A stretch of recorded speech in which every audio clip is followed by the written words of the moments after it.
Hi everyone, welcome to another exciting GeoPandas tutorial. So in this tutorial, I'm going to teach you how to use the information given in these kind of general websites to basically extract the names of different locations and how to use a geocoder in order to do a search and to retrieve information such as the exact addresses and the longitude and the latitude information, and to transform this kind of information into something that looks like this, where you can see that each of these locations actually have its full address, which has been retrieved fully automatically done using a Python code, which also has the longitude and the latitude information of that particular location.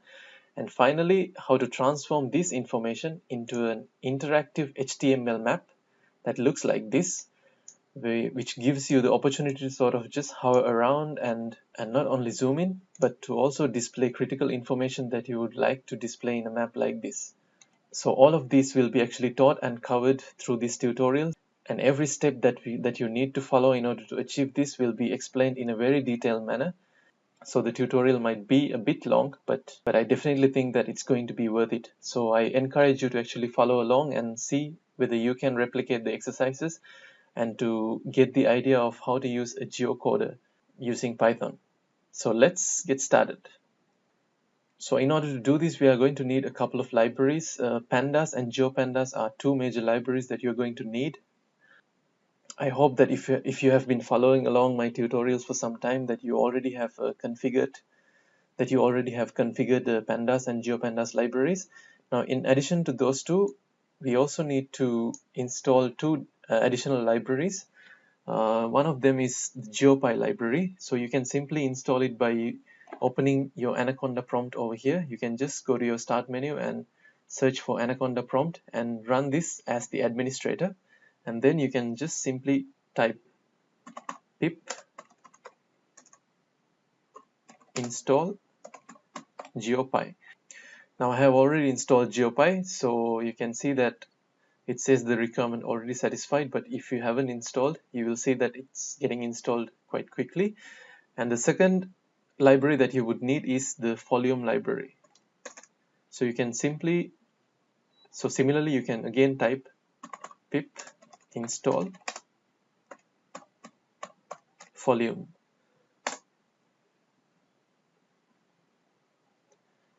Alright, just make sure that you install those two libraries, and now let's get started with the scripting. So let's get started by first saving our project. As you can see over here, I have already navigated to the folder which I'm going to work in. So if you want to do that, you can do that by clicking over here and browsing to the directory that you would want to work in. And after that, you can simply right click over here and create a new project. And I'm going to name this as... Alright, so let's get started by importing a couple of libraries that we are going to use for this tutorial. The first one is the Pandas library, and then the second one is the geocode module, which comes from the geopandas.tools. Now, as I explained in the beginning of this tutorial, I'm going to sort of drag some data from a Wikipedia page. I will put the link for this page as well down in the description below, so you guys can also just follow along with the tutorial. So as you can see over here, it's a Wikipedia page which sort of lists down the most visited places and monuments. So as I explained earlier, for this tutorial, I'll be dragging the data directly from this page. You can see the table over here, which consists of a list of most visited places and monuments, which has and in the table you can see the name, the country, and then visitors per year and the year reported. Probably I might neglect this column, but these are the three main important things that I'm going to sort of drag directly from this website. And let's see how we can do that. So I'm just going to go ahead and copy this address, and over here I'm going to create a new variable.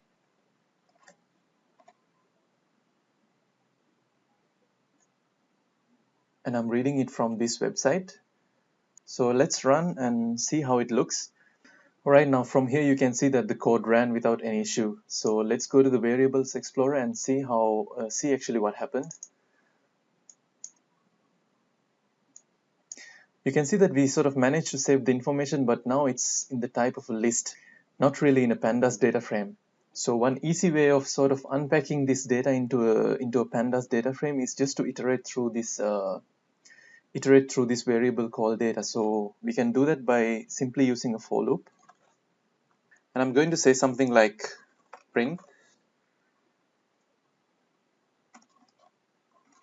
Now if you see in the variables explorer, you see that we created a new variable called monuments, and if I open that, you can see that we sort of successfully extracted the information from the website with some additional columns as well, which we probably might not need. So these things along the way, we have to sort of strip them out and then only extract the information that we are going to need. Now if I do a bit of a side-by-side comparison, you can see that we managed to extract the information such as the name, the country, flag, city, and the visitors per year, and also the year reported. Somehow there has been some issues with the column headings, but these things are actually to be expected because we are just abstracting the data from an external website. So we cannot expect it to be properly formatted in a way that we would want it. So that's actually a task that's going to be left for us to do. So it seems okay so far. So if I open this again, you can see that I would like to do a bit of refining when it comes to the headings of the columns. So one easy way to do that would be actually to save this into an external Excel file or maybe a CSV file, and then read it back in. And then while you do that, you can actually just assign the names that you would like for the columns to have. So I'm just going to comment this out, and it's quite an easy and a straightforward command.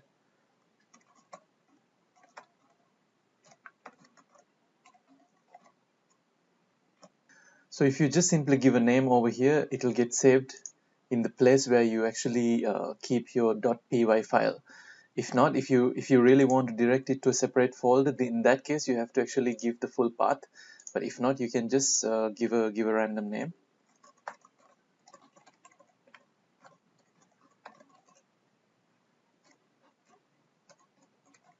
So we can run this command and see what happens. Now let's navigate back to the place where we saved the file and open it. And you can see actually this is how it looks. So it got saved without those long headings. So now I'm just going to read this back in as a pandas data frame.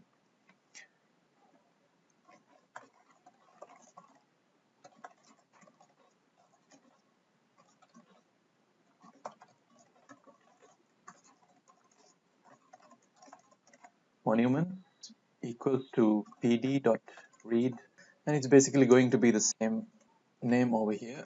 So one flexibility with doing this is actually when we read in this information, we don't need to necessarily import all the columns back. So over here you can see that we have 1, 2, 3, 4, 5, 6 columns. So out of these 6 columns, I'm only actually going to import these 3 columns.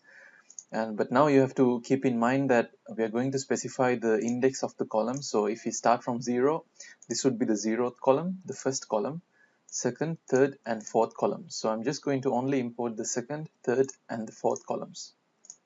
You can actually also specify the name that you would like to have for these columns. So for example, I think you remember the first column actually consisted of the location, the name of the location. So we can actually put an argument called name, or maybe name. And the second one was actually the location. So I can put another argument called location. And the third one was the number of visitors. So I'm going to make a heading called visitors. So let's run this one and see what happens. Now, if you go to these monuments, you can see that, well, it looks much prettier than the one before, right? But still there is an issue. Actually, I have one unwanted row over here, which I would like to get rid of. And you can see that that row is actually belonging to the index number 0. And altogether we have 39, including the 0 means we have 40 rows. You can also see that over here.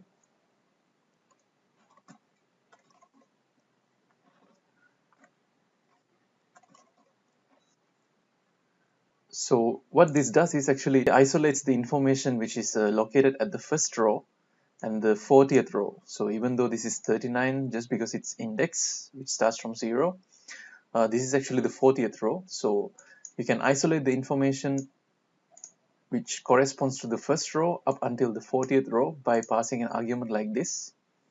And now if you run this command and if you open this, you can see that actually we got removed from that first empty row.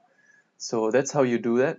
And now you can see that it's actually looking much cleaner. So before we proceed on to the next part of the tutorial, let me take a moment to explain to you how actually this geocoding works. So basically what geocoding means is the process of converting the name or place of an address to a location on a map. And for this tutorial, I'm going to show you how to use GeoPandas to actually make use of these geocoding operations. So to give you a little bit of a demonstration, so let's say that we have a variable called info, and I'm going to make this variable equal to geocode. So for this tutorial, I can just say something like the Statue of Liberty. So now where there are various types of providers, so some might actually need you a subscription which involves something like you having to buy a subscription by paying some amount of money, but we don't have to necessarily go through that route. There's a geocoder called OpenStreetMap Nominatim. So today actually for this tutorial I'm going to use that, so we don't have to worry about getting any sort of a subscription or anything like that. So the provider's name I'm going to insert here as nominatim. So let's run this command and see what happens. A couple of seconds for it to process, and it saved some information into a variable called info. Now let's open this and see what happens. All right, now you can see that it gives us a geodata frame which has this geometry column, and it's a point, and also it actually returned us the address of the Statue of Liberty. So what happens is actually it's similar to what happens when we search things in Google Maps. You just basically search by a familiar name that you know of, and the geocoder is basically going to retrieve the information for you, such as the exact location of the thing that you searched. In this case, you can see that we managed to get the address and also the geometry, means the XY coordinates over here. So this is basically the concept that I'm going to use for this tutorial. Now you see that if I were to sort of gather information of famous places one by one, it's going to take a lot of time. So that is the reason why I created this data frame called monuments. Now you can see over here, we already have some column which contains the names of the places where people have visited the most all around the world. So instead of doing this one by one, I can actually run a for loop through each and every row over here, and we can actually use this geocoder to retrieve information such as the exact geographical location as well as the address. And after that, we can save those information into a new column, into two new columns over here. So that's basically the thing that I'm going to do today through this tutorial. So I'm just going to sort of automate the whole process, and I'm going to use this geocoder in order to accomplish that task. So let's see how we can do that. So first of all, as you might guess, I'm going to iterate through this monuments data frame. Every time when it jumps from one row to the other, and I'm going to search for the exact name and the location using the geocoder. All right, so this is the first line of the for loop, and then I'm going to write what sort of things that we need to accomplish during this iteration.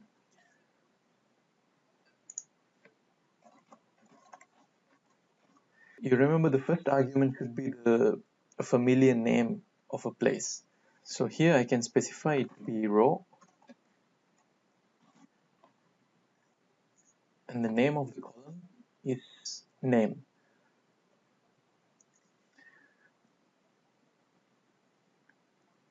So while it's iterating, it would be good for us to also see actually which exact value it's iterating over. So just going to add something like print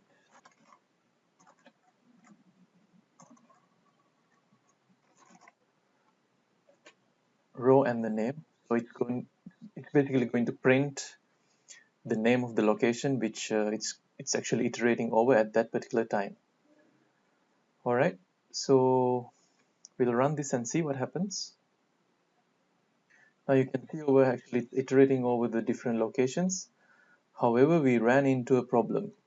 Now you can see that, so if it's a type error, cannot unpack non-iterable non-type objects. So this is actually a very common error which is associated with geocoding.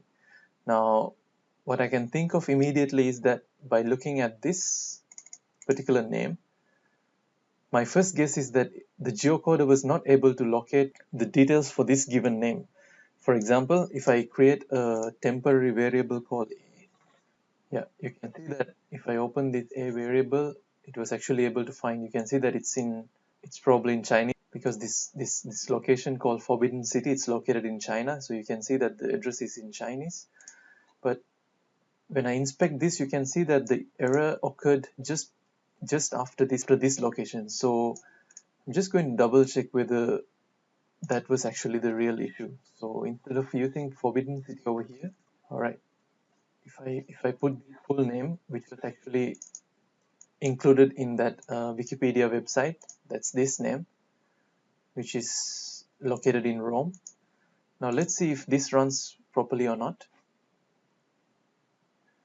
All right, now you can see that that was the issue because the geocoder cannot actually locate this locate the location of the location at the and the address of the Colosseum based on this provided name. Now, I mean, if you're a bit familiar about this location, which is the Colosseum located in Rome, you know that you definitely don't have to provide all these detailed information in order to locate that place. Let's see what happens if I just get rid of all of these and only leave Colosseum. In that time, we did not get any error. So if I open this a variable, yeah, now you can see that it actually managed to find the exact address of the Colosseum as well, and along with the geographical location. So these kind of issues actually are very common if you were to just totally rely on the geocoder, because sometimes it cannot actually detect the location based on the given name. So there are actually ways to sort of get around this. Now over here, if I open, I just have only about 39 entries. So in case if I have to make some manual changes, I think that's still acceptable because my data set is not that huge. But if you're dealing with maybe thousands and thousands of data where you need to sort of iterate through the information and to retrieve information from using a geocoder, then doing things manually will not actually be very effective. So in such a case, you can still actually rely on programming techniques to sort of get around these issues. Maybe you can just like clean this up a little bit, or maybe you can get rid of these characters which probably might be causing the geocoder to not recognize it. But for this tutorial, I'm sort of going to skip over all these type errors, which means whenever I have a type error, I will just ask the program to skip over it and then go for the next one, because the objective of this exercise is actually not to sort of correct all these small things. This is basically to demonstrate how we can use this geocoder to our advantage in order to retrieve things. So actually we can do that by using a simple exception handler. So for example, you can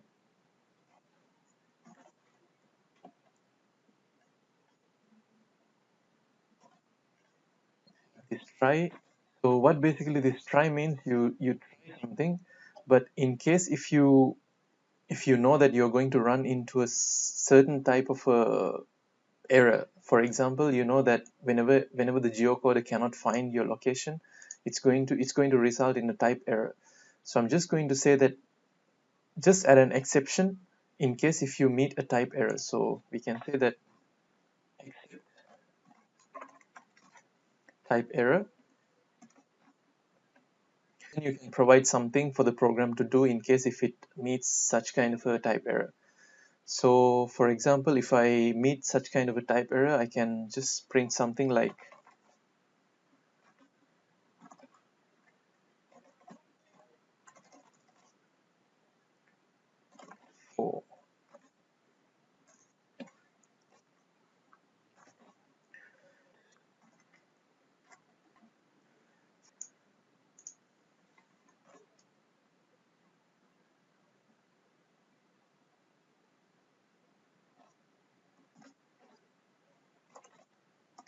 It's not found.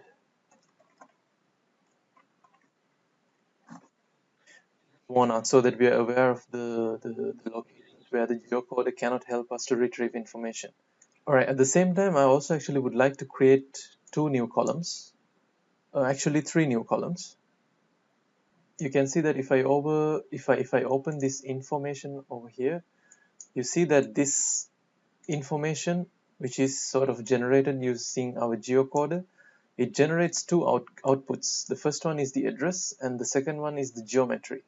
So I'm actually interested in creating a new column in my main data frame, and in a new column I would like to actually input the address which the program retrieves for me, and in the second and the third column and in the next two columns I would like to sort of extract the XY coordinates from the geometry column.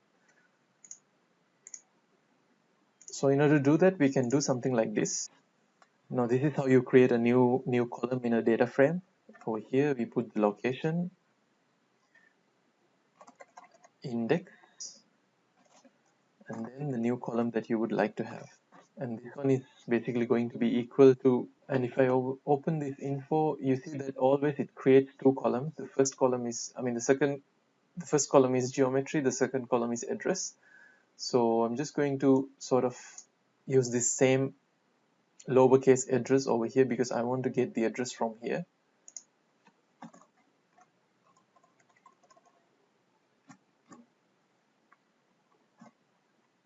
Still, you see that this column is belonging to the entry, which is the address which I want, is located at the 0th place in terms of its index, in terms of its row index. So that's why I have to also specify which location, what is the index of the row over here. So when I do this, it sort of retrieves the information from here and then it's copying it to the corresponding new column every time when it loops over the information row by row. All right, so similarly I also would like to make two new columns.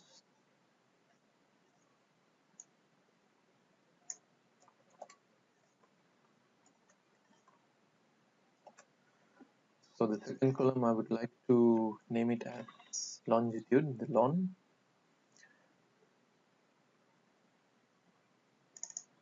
This one we have to get from the geometry.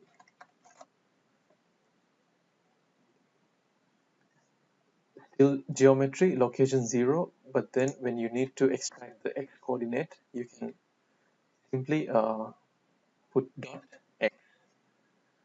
So basically what happens is that whenever you specify x, this value will be retrieved, and when you specify y, this value will be retrieved. These values are in decimal degrees. All right, now we can run the code and see what happens. So over here you can see that now it's iterating through different locations. All right, now you can see that we successfully skipped over the place where we do not have the information for. And you see over here there's another location where we do not have the information.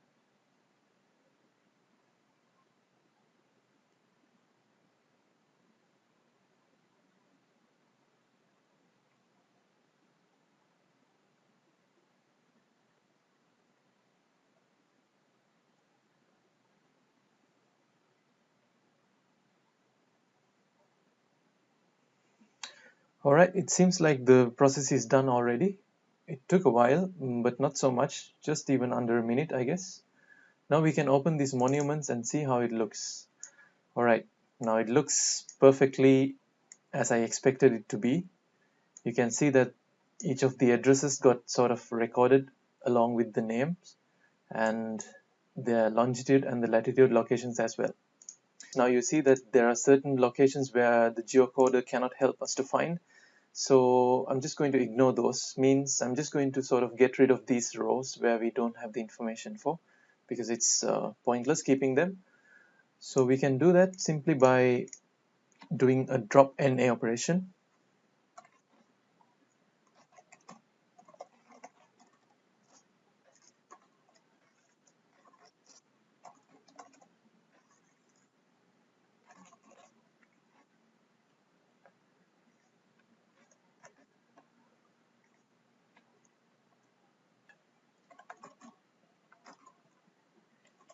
drop NA.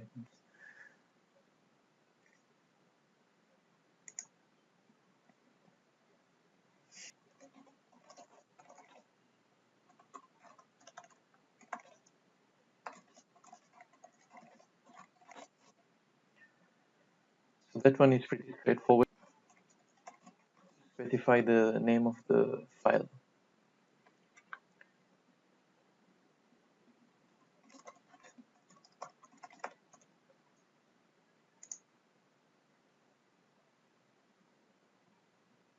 Alright, now let's run this command and see what happens again. Yeah, actually, since we are running over the whole script, you can see that it's actually taking that same amount of time in order to retrieve the information using the geocoder. But that's fine because we are doing this just for the demonstration purposes. So it's going to take a while.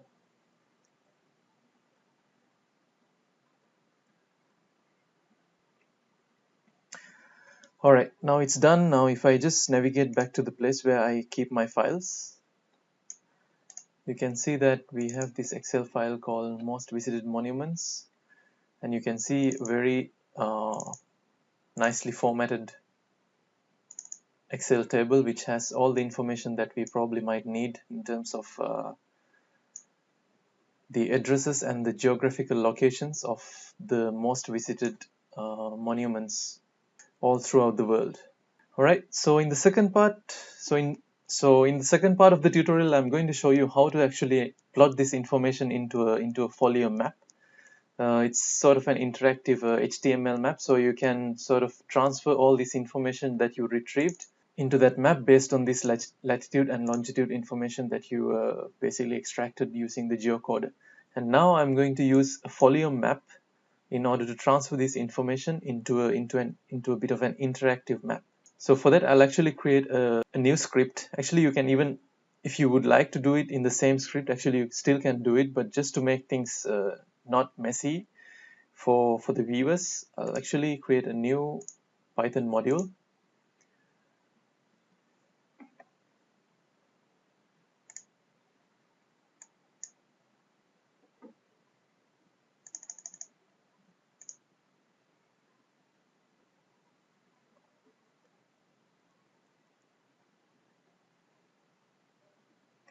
And I'll name this one as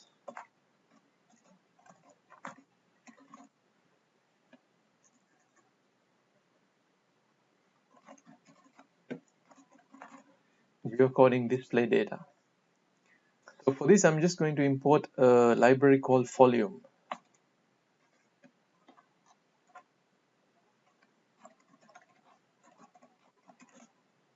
I'm going to read back this Excel file which we saved, which consists of the information of the most visited monuments. Alright, now I'm going to read this Excel file back into Python, and I'm going to assign that into a variable called dataset. Alright, now let's run this one. Alright, now you can see that we imported the libraries without any issue. And now if I go to the variable explorer and if I just open this dataset, you can see that well, now just to be clear, I can clear all the variables so that we won't confuse it from the variables from the previous part 1 tutorial. So I'll run this one again. And now we have this variable called dataset, which we read directly from that Excel file. And I'm also going to actually get rid of this column. And over here, we can specify the name of the column that we need to remove.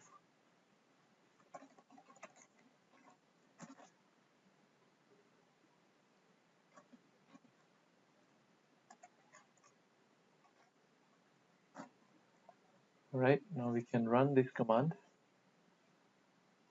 And now if I open over here, you can see that now it looks quite clean. All right, now I can create a new variable called m, and I'll make it equal to folium.map.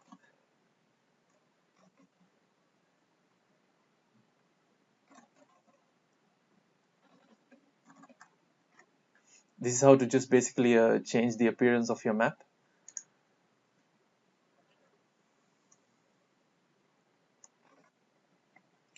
And now I'm going to actually run through this information using a for loop. And at each iteration, I'm going to retrieve information and then sort of throw that information into this Folium map that we created. So let's see how do we do that.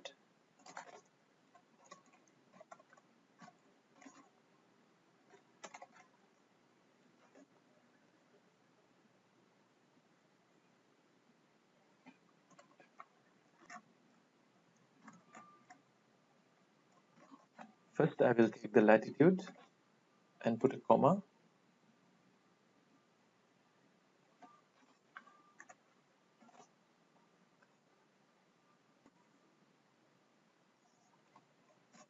Going to take these two values and then use that as xy arguments over here, the latitude and the longitude information over here for each iteration.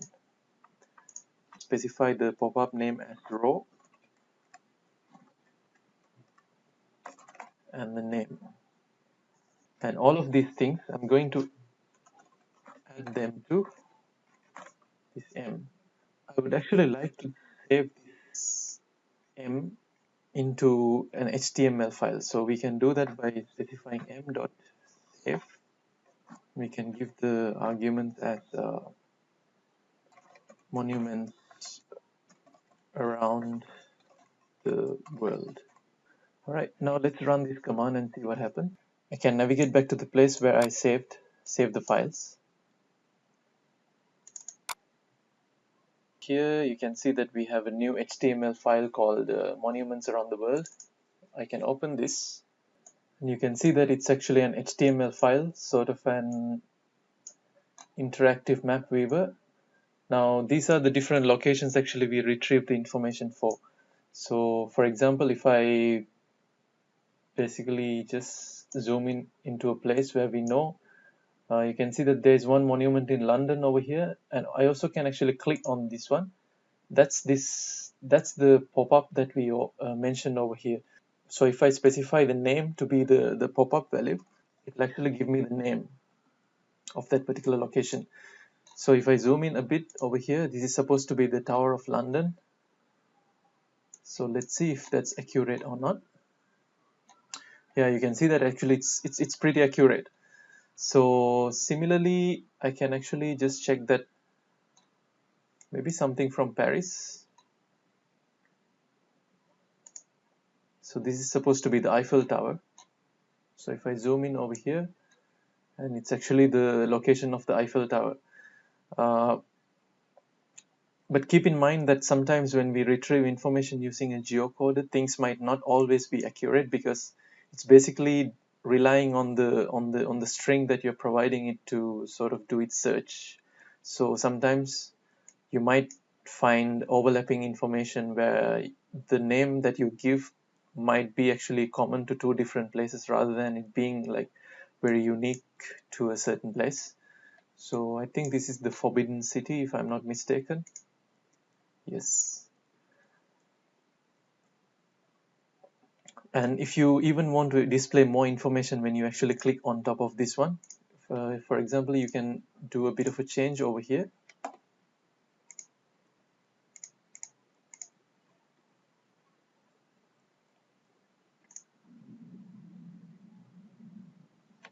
So the pop-up, you can specify something like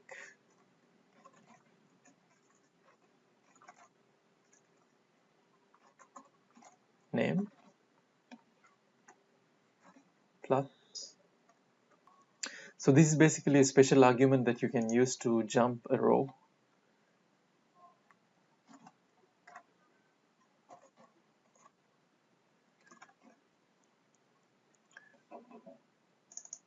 That's this information. So you can actually run this command again, and you can open that HTML file again.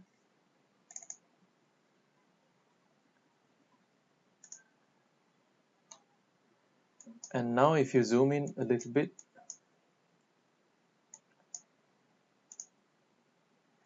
you can see that this information gives you the name, which is in this case it's the Edinburgh Castle, and you can also display the number of visitors per each year, as I remember.